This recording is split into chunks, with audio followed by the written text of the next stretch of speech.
النهارده هنعمل مع بعض الفراخ مشويه بس على البوتاجاز من فوق بتتبيله رهيبه وتحفه.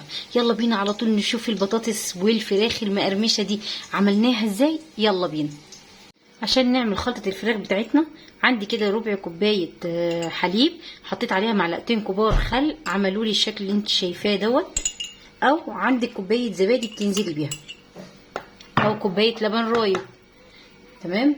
عندي معلقه صغيره من البهارات اللي انا هقولك عليها دي، بابريكا مدخنه، خلطه مشاوي، معلقه صغيره سماق، معلقه صغيره كمون على كزبره ناشفه مطحونين، ربع معلقه صغيره فلفل اسمر، اقصد معلقه صغيره فلفل اسمر. هنزل كده بالمكونات دي.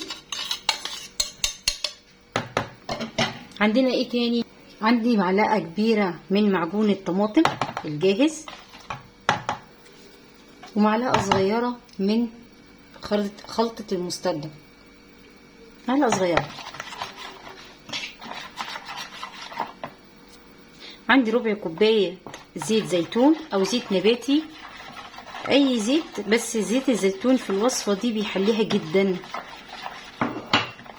طبعا احنا لسه ما حطيناش الملح. بعد ما عملت خلطه السوائل عندي جبت فرخه متوسطه الحجم، لا هي كبيره ولا هي صغيره. الفرخه دي تقريبا كده كيلو 800 الا، يعني كيلو 800 الا، يعني كيلو 700 وزياده شويه. غسلتها كويس محلول النقع اللي احنا عارفينه، وشطفتها كويس جدا وصفتها من الميه. هجيب عندي السكينه وابتدي اعمل فيها فتحات بالشكل اللي انت شايفاه ده.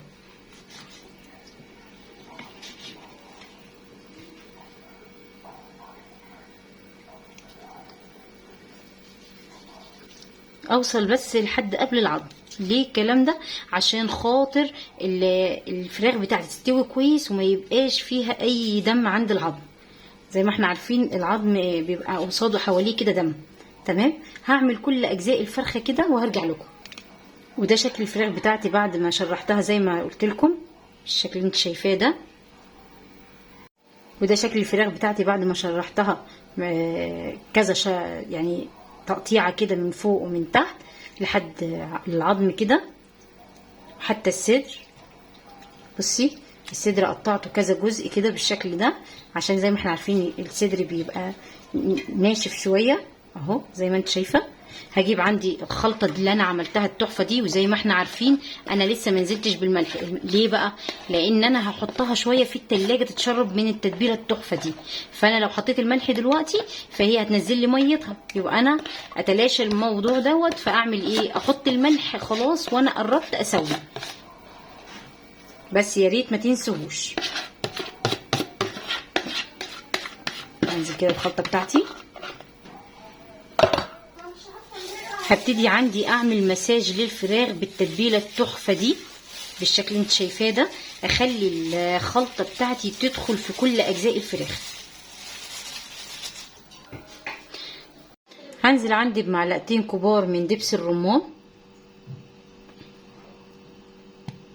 والدبس الرمان هنا بيلعب لي دور قوي جدا، بيديها لون وطعم حكايه، طعم المشاوي بالظبط.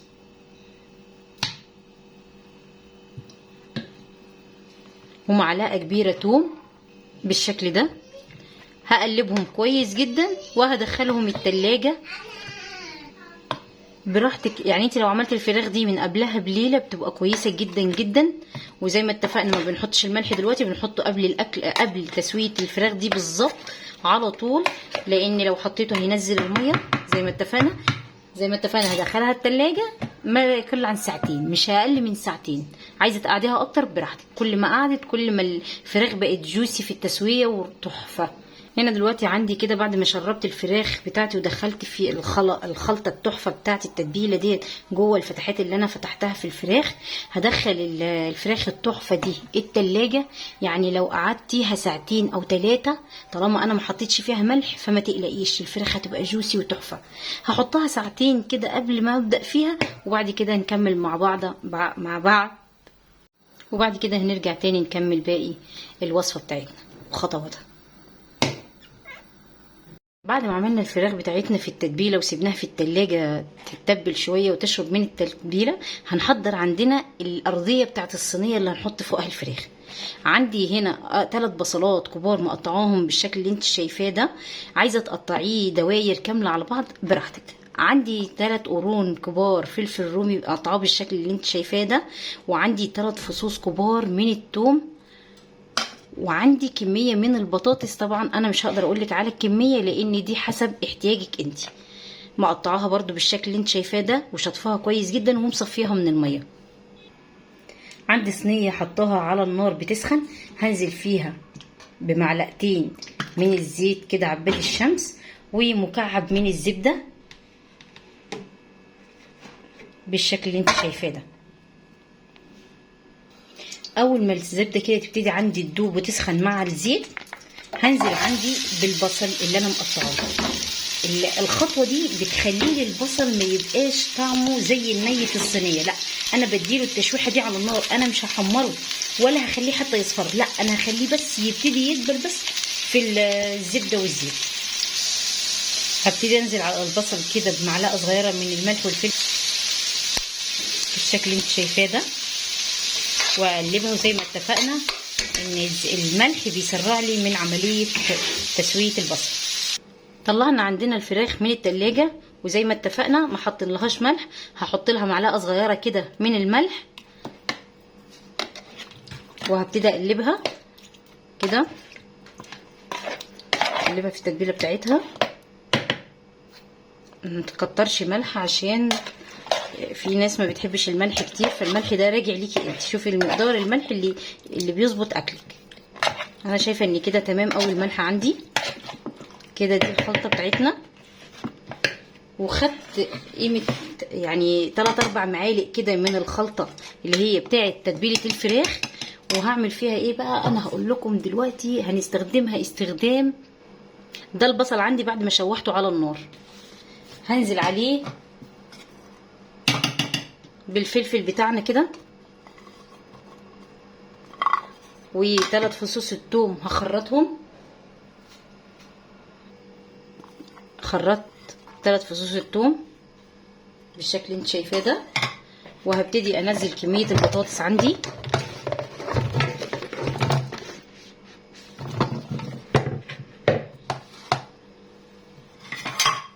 هجيب عندي معلقتين التوابل اللي انا شلتهم دول، يعني قيمه ربع كوبايه كده، وهقلبهم كويس كده في البطاطس.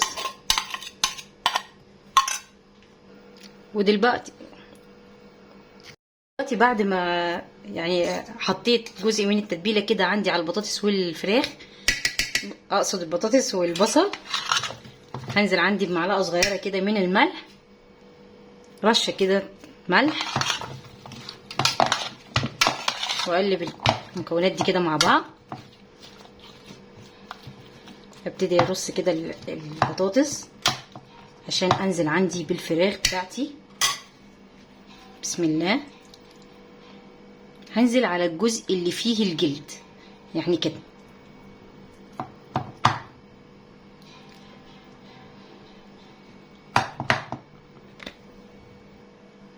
بعد ما نزلت كده الفراخ ورصيتها على الناحيه اللي فيها الجلد، هنزل عندي بباقي التتبيله كده بالشكل اللي انت شايفاه ده. بسم الله ما شاء الله، تحفه تحفه فنيه. هنزل عندي هنا لو عندك مرقه فراخ او مرقه لحمه، اي حاجه عندك حطيها. لو مش عندك بجيب كوبايه من الميه. انا دلوقتي عندي دي كوبايه من المرقه، لو مش عندك هجيب كوبايه من الميه وهدوب فيها مكعب مرقه. بس طالما انا عندي متوفر خلاص.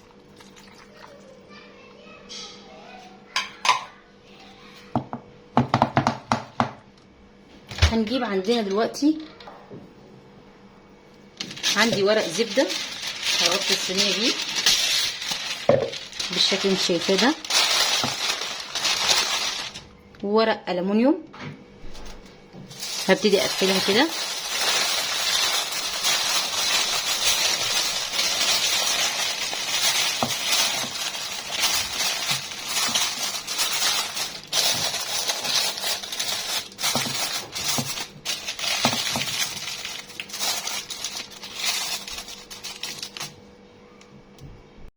ودي شكل الصينيه بعد ما غلفتها بالورق الزبده الاول وبعد كده الومنيوم الفويل. عندي طريقتين للتسويه، انا ممكن اسويها 3/4 سوا فوق البوتاجاز وبعد كده بدخلها الفرن تاخد الوش، او ادخلها الفرن من الاول للاخر. انا بعمل ايه بقى؟ انا بحطها على البوتاجاز تستوي، واول ما تدخل 3/4 سوا بحطها تحت الشوايه تكمل سواها، وده اللي انا هعمله معاكم. ده شكل الفراخ بتاعتي، حطيتها على نار متوسطه زي ما اتفقنا لحد ما تستوي 3/4 سوا، وبعد كده هنزلها معاكم تحت الشوايه وهوريكم شكلها النهائي في الاخر عامل ازاي. ودي شكل الفراخ بتاعتنا بعد ما طلعت من الفرن، اديتها وش تحت الفرن زي ما اتفقنا، بس استوت كامله على النار من فوق على البوتاجاز، وبعد كده اديتها الشكل النهائي تحت الشوايه. جربيها على طريقتي، بس ما تنسيناش في اللايك والشير وتفعلي الجرس عشان يوصلك منا كل جديد. دمتم في حفظ الله، والسلام عليكم ورحمه الله وبركاته.